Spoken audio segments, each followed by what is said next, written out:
Pane prezidente, vážení členové vlády, excelence, magnificence, vážená paní Lustigová, vážení hosté, milí přátelé. Přirozená reakce na informaci, že jste dostali cenu za občanskou statečnost, je nedůvěra, údiv a panika.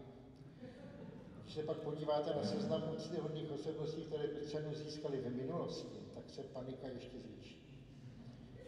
Něčeho takového samozřejmě nejsem hoden. Dnes se často hovoří o takzvaném impostor syndromu, pocitu, že jste v nějaké situaci omylem, jenom to hrajete a každou chvíli čekáte, že se někdo zasměje, pošle vás domů a celá hra končí. Mimochodem v sále ještě jeden profesor Konvalinka, můj bratr, který by se možná více zasloužil víc.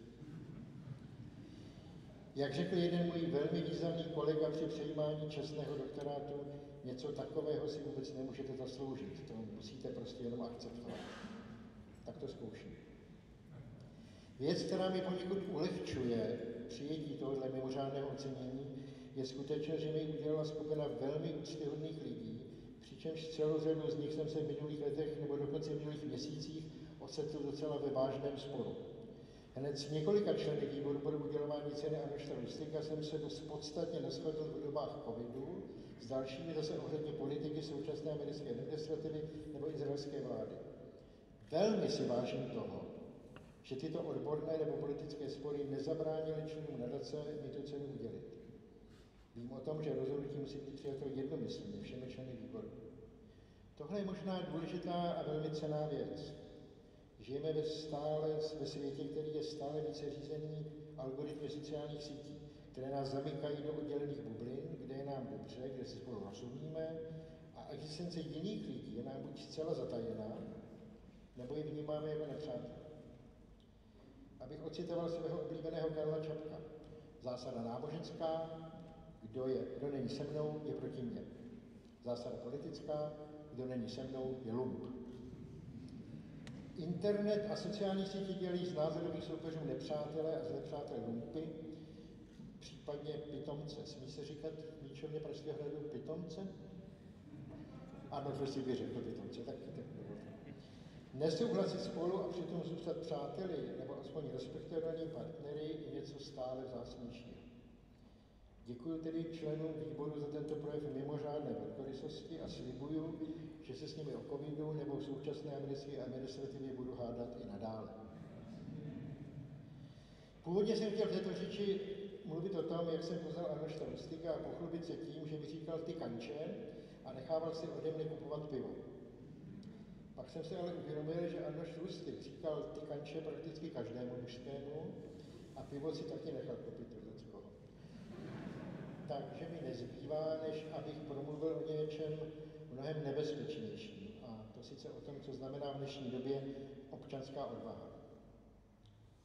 Vím dobře, že v tomhle sále jsou lidé, kteří byli v ozbrojeném konfliktu, ve skutečném ohrožení života a obstáli. A mají proto mou úctu a obdiv. Zdálo by se, že pro nás ostatní, pouhé civilisty, už mnoho prostoru pro občanskou odvahu nezbývá. Ale obávám se, že to není pravda a že bude hůř. Vlastně to nebyla pravda nikdy. Nikdy nebylo úplně jednoduché stát za svým názorem a obhajovat ho proti mocným nebo proti většině. Ale mám pocit, že se teď blížíme do temných časů, kdy to bude stále těžší. Nedávno jsem se dočetl, že dneska věří více lidí tomu, že naše země je placatá, než kdykoliv ve středověku. To by mohlo být jenom směšně smutné. Problém ovšem je v tom, že průmyslově generovaná nenávist digitálního světa už teď vede k tomu, že i celkem jednoduché konstatování potvrzeného faktu, jakože očkování zachraňuje lidské životy, že nezpůsobuje autismus, nebo že viry reálně existují a mohou vás zabít, je důvodem k internetovému lynči. Teorie ploché země nebo fakt o existenci virů se může zdánlivě týkat jenom zeměpisců nebo biochemiků, ale bohužel je to problém mnohem hlubší. Nejde jen o to, aby se lidé řádně očkovali, aby děti zbytečně neumíraly na infekční choroby, nebo aby se globusy nemuseli vyrábět v samizdatu. Jde o samou povahu naší demokracie. Pokud se totiž nejsme schopni domluvit na základních axiomech, na výrokové logice, na tom, že země je kulatá, viry existují a způsobují choroby, Nedohodneme se ani na zastupitelské demokracii, ani na rozhodnutí ústavního soudu. Ono totiž nejde o rozdílné názory. Pokud lidé opravdu uvěří tomu, že tady virologové vydělávají na smrtelně nebezpečných vakcínách, nebo chemici snižují lidskou populaci pomocí chemtrails a vzájemně si svůj strach a nenávist uvnitř své bubliny potvrzují, může to vést k násilí a někde to už k násilí vede. Jsem přesvědčen o tom, že fungování světa, jako známe, je závislé na společných způsobech nalézání pravdy, na osvícenské racionalitě, na víře v lidský rozum. A vůbec není náhoda, že tytéž ruské továrny na lži, které před pár lety chrlily dezinformace o západních vakcínách proti covidu, doslova přes noc začaly generovat lži o ruské akci ve Vrběticích a že u nás doma stejní lidé, kteří dezinformovali za covidu, dnes lžou o ruské agresi na Ukrajině. Ať chceme nebo ne, jsme ve válce a ta vyžaduje naši odvahu. Naštěstí zatím jen tu občanskou. Nezapomínejme na to, že i moderní antisemitismus začal a že byl si konspirační teorií. A že profesor Masaryk, který se jedné takové konspirační pomluvě statečně postavil, riskoval kariéru, postavení i zdraví své a svojí rodiny. Bláboli zabíjí a ty o virech nemusí být ty nejnebezpečnější. Občanská odvaha znamená taky schopnost nikomu se ve svých věcích nezavděčovat, pokud nás k tomu vede povinnost, svědomí nebo soucit blížní. Když jste mi dali cenu za odvahu, tak to zkusím. I z těchto důvodů se nemohu vyhnout jednomu z nejtěžších témat doby, palestinsko-izraelskému konfliktu. Ačkoliv by se ve zdejší společnosti zdálo zdvořilejší nekritizovat přítele. Kritizovat přítele, přitom stát pevně po jeho boku, je totiž pro mě jedním z nejcennějších projevů přátelství.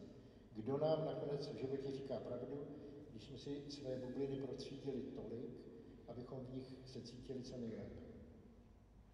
Já pevně doufám, že člověk stále ještě nepotřebuje občanskou odvahu, aby vyjádřil své hluboké přesvědčení, že Izrael má nejen právo na obranu, ale dokonce i právo na vítězství.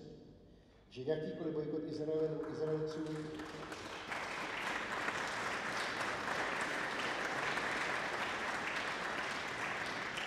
je zcela nepřijatelný, že teroristická organizace musí být zničena a všichni rukojmí bezpodmínečně propuštěni.